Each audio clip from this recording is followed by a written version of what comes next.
Olá a todos, meu nome é Marton Dias e em conjunto com Elaine Marques da UFRPE, nós vamos apresentar o artigo Identificação do operador de seleção do algoritmo genético paralelo para o problema de corte bidimensional. Esse é o roteiro que nós vamos seguir: introdução, problema de corte, algoritmo genético, metodologia, experimentos e conclusão. Inicialmente, eu gostaria de destacar que ao fazer determinados produtos como roupa, cadernos, cadeiras, armários, entre outros, se faz necessário retirar as peças que compõem esses produtos da matéria-prima, que pode ser tecido, vidro, madeira, entre outros. Para esse trabalho, nós daremos ênfase às peças de madeira. Esse problema ele é conhecido como problema de cortes e tem como objetivo encontrar uma forma de realizar os cortes em uma determinada peça com o intuito de obter os itens desejados. Esse problema ele vem sendo estudado pelos pesquisadores, pois ele está presente tanto na indústria como no nosso cotidiano. Encontrar soluções eficientes para esse problema tem impactos tanto ambientais, pois estará diminuindo a quantidade de matéria-prima utilizada, bem como impactos econômicos, visto que é possível diminuir as despesas com a matéria-prima ou fazer mais produtos com o mesmo material que já estava sendo utilizado. Ao analisar esse problema, podemos notar que existem diversas formas de realizar os cortes para obter as peças dos produtos. Diante dessas possibilidades, desejamos encontrar a melhor solução possível. Sendo assim, esse problema trata-se de um problema de busca, no qual podemos utilizar uma heurística para encontrar uma solução para o problema. Nesse trabalho, nós adotamos os algoritmos genéticos, pois na literatura nós identificamos que essa técnica retornou bons resultados para esse problema. No entanto, o tempo gasto para encontrar uma solução ele ainda é um desafio para os algoritmos genéticos. Diante dessa problemática, o objetivo desse trabalho consiste em realizar um comparativo entre os três tipos de operadores de seleção da roleta, ou seja, o sequencial, o paralelo sem migração e com migração, aplicados ao problema de corte em peças de madeira. De posse do objetivo do trabalho, eu vou falar um pouco sobre o problema de cortes. No lado esquerdo da figura, é possível observar uma placa de comprimento C e largura L.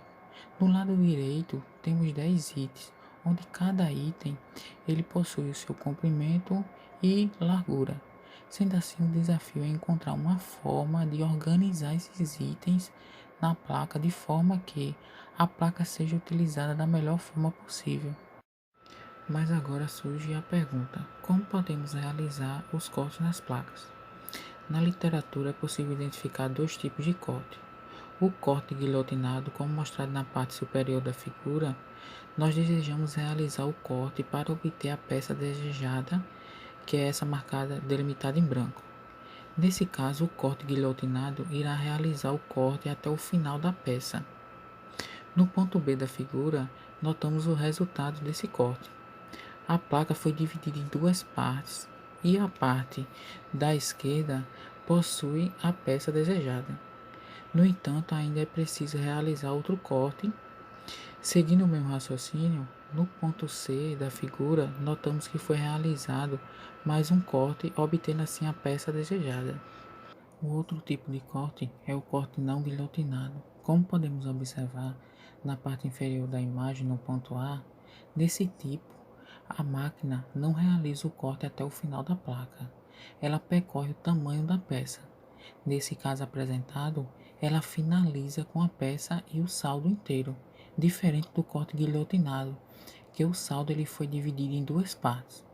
Mas qual tipo de corte deve ser adotado? Depende da máquina que vai ser utilizada.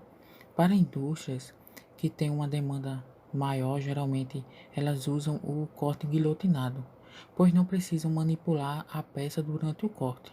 Já o corte não guilhotinado é usado para móveis personalizados. Nesse trabalho, nós vamos fazer uso do corte guilhotinado.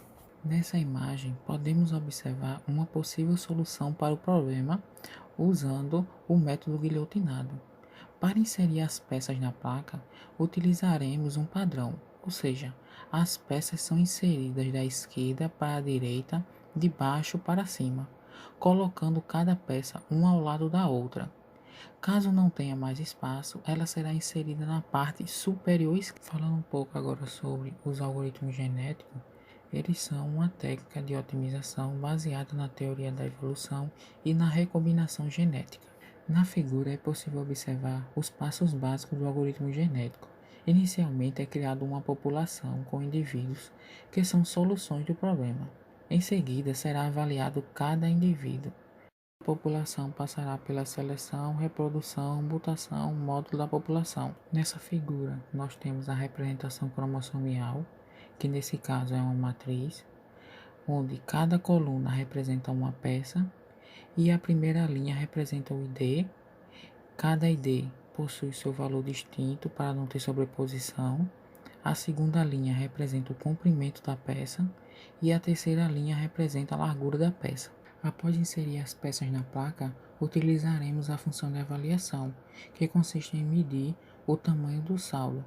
Na imagem temos dois indivíduos. O indivíduo 1 possui avaliação 0, pois a peça 10 chegou à borda da placa. Já o indivíduo 2 tem avaliação 5, pois ficou sobrando 5 centímetros para a borda da placa. Dessa forma, o indivíduo 2 é uma solução melhor quando comparado ao indivíduo 1, pois tem um saldo maior. O operador de seleção da roleta pega os valores da avaliação de cada indivíduo, faz o somatório e escolhe um valor aleatoriamente, de 0 até a soma total. De posse desse valor, verifica qual a porção da roleta o número caiu. Lembrando que cada porção representa um indivíduo e quanto maior sua avaliação, maior será a chance dele ser selecionado, pois a porção na roleta é proporcional à sua avaliação. No operador de reprodução, será escolhido um valor de corte aleatoriamente para os pais selecionados gerar os filhos. Na figura, é possível observar que o valor de corte foi 5. Dessa forma, os 5 primeiros genes do filho serão iguais ao primeiro pai, e os últimos 5 genes seguem a mesma sequência do segundo pai. A mutação será responsável por realizar perturbações nas soluções, ou seja, nos novos filhos. Na figura é possível observar o indivíduo 1 do lado esquerdo e no lado direito temos esse mesmo indivíduo após a mutação, que alterou a orientação da peça 6, gerando assim uma outra solução. Agora eu vou falar um pouco sobre a metodologia adotada. Nós realizamos a comparação entre 3 algoritmos, sendo um sequencial e 2 distribuídos, fazendo uso da API chamada MPI, que possibilita a comunicação entre computadores. Dentre os operadores do algoritmo genético, o operador de seleção precisa da avaliação de todos os indivíduos da população. Então, a nossa proposta foi desenvolver 2 algoritmos de seleção para os algoritmos distribuídos e compará-los com o operador de seleção do algoritmo sequencial. Os algoritmos desenvolvidos foram o operador de seleção sequencial, o operador de seleção sem migração e o operador de seleção com migração. Nessa figura, podemos observar os passos do operador de seleção sem migração. Nesse caso, cada computador terá uma parcela da população atual que foi dividida entre os computadores. Já nessa figura, podemos observar os passos do algoritmo com o operador de seleção com migração. Cada computador terá uma parcela da população. No entanto, durante as gerações, os indivíduos podem mudar de computadores, de forma que cada computador terá acesso aos indivíduos dos outros computadores. Na parte dos experimentos, definimos como entrada as peças para fazer uma caixa de madeira. Na figura, podemos observar a representação da caixa e uma tabela com as dimensões de cada peça. Após a execução dos algoritmos, sintetizamos os resultados, como podemos observar nesses 4 gráficos. Variamos os valores de número de gerações entre 25, 55, 85, 115 gerações. O tamanho da população variamos entre 40, 80, 120 e 160. Todos os algoritmos encontraram a melhor solução de 175 centímetros. No entanto, o AG com migração obteve esse valor com mais frequência. Já o AG sequencial obteve um desempenho médio e o AG sem migração obteve um desempenho mais baixo. Esse gráfico apresenta a comparação com relação ao tempo.